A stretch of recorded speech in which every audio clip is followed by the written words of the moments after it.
Because if you didn't enjoy this calamity, if you didn't like watching people suffer, you wouldn't do it. But I don't know if it's that you really like watching people suffer as much as you just really like fucking people over and fucking people and getting fucked and getting attention. Because you didn't get attention at some point in your life, which doesn't make any sense because you did, and you only give a fuck about yourself. You don't even care about your child hardly. You've left him for dead several times. I thought you were actually trying to kill him a couple of times. You probably were.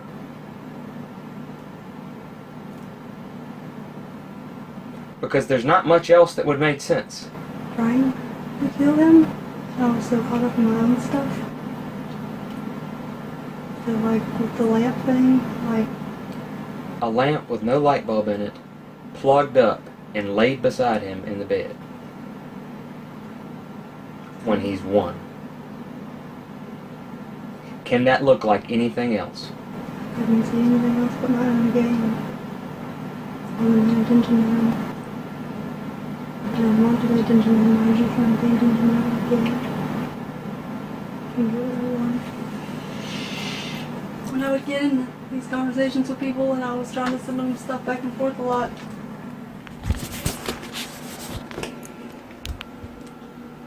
needed him out of my hair, I would just put the gate up and throw some toys and a snack in there. And he can occupy himself. And yeah, he can for a short amount of time, but he's a baby and he needed more attention than that. And he's in there crying, and I'm just like, he's in there crying, and I'm, hold on, like, I'll get to you in a minute, But I didn't, because I was just getting to myself. And giving myself to others that weren't you or him or anyone that mattered in our family. And like I was caring for him the best I could, even though I knew I wasn't. Like nothing I was doing was caring for him at all. It wasn't caring for him at all. It was just caring for me. It was just long enough to get him out of my hair so I could Skype someone or send some sexy Snapchats or spend 2 hours in there getting ready. And so I was Skyping her, and I can hear him in there screaming, and I yelled at him, to shut up. I yelled for him to just shut up, and I get to him when I Teddy. could.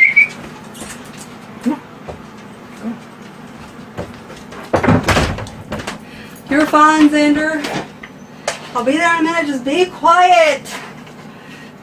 And then you call me. I asked why he was crying, and I told you that he was just upset because he wanted to get out, but I was in the middle of doing something and I couldn't let him out. And so I told him to shut up. And you called and asked why he was crying. I told you I just put him in there and he wanted to get out, but I had to finish the phones. You said, is he really gonna get in the way of you posting phones on the computer? And I was like, yes, he's gonna come over here and try to get in the pictures and stuff. And he said, okay. Make sure he doesn't need anything. I could smell the shit from there, but I wanted to talk to her some more before you got home. So I just gave him another snack and continued talking to her. She's asking me, why is the baby crying? And I'm like, oh, he's just needy. He's fine. He just wants some attention. I'll give it a minute. As soon as I heard your car pull up, I deleted all the stuff and ran and tried to change his diaper. He was covered in shit. He was soaked, his clothes. And I tried to talk about how he must have just had a really bad blowout and he must have just shit. You could smell it through the whole house because he had shit like an hour prior. And I left him in there sitting in it so I could talk to her. And then it was lots of times that I would just put that gate and the double gate up so I could leave him in there and do whatever I wanted to do. some pictures and talk to people, and so I would just leave them in there.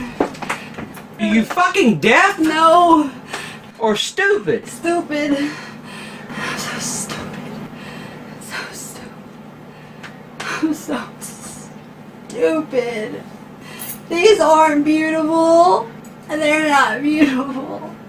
This is not beautiful. This is not what makes me. This doesn't get me love. This doesn't get me caring.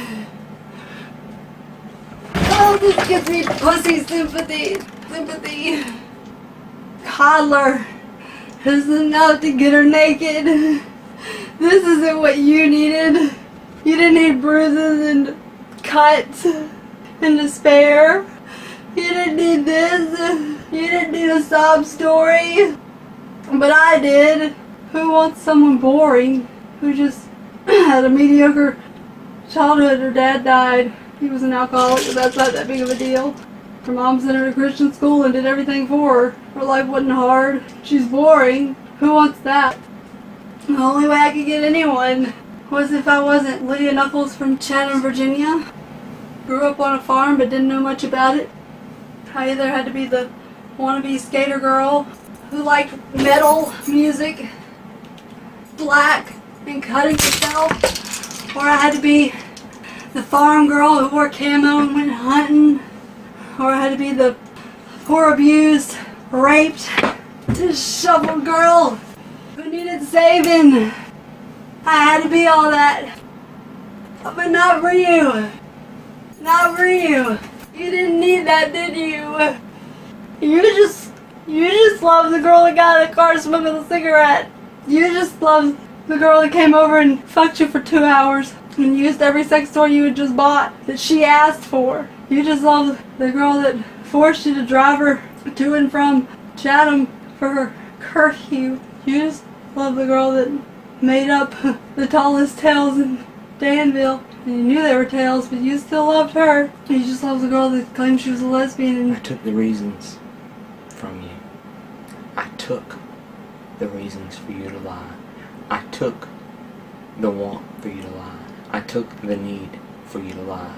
I took the need for you to cut and be this and be that and be all the stuff that you didn't like being but you thought you needed to be, so that you could be what you wanted to be and be something else. And I took everything bad in your life and burned it and left you with nothing but future. Nothing but opportunity. I left you with nothing but everything. And you shit on me every step of the way. And you hated me every step of the way. And you gave everyone else what I wanted. What I begged for. What I gave you. What I paid the attention for. What I paid in blood for. What I suffered and hurt for. And you serviced everyone else. And I was only everyone else for a brief time. just that one day. Just that one day. And I never treated you like garbage. I don't know why it doesn't make sense. But I guess when you beg everyone else to treat you like garbage, it's just what you expect. When you make yourself garbage.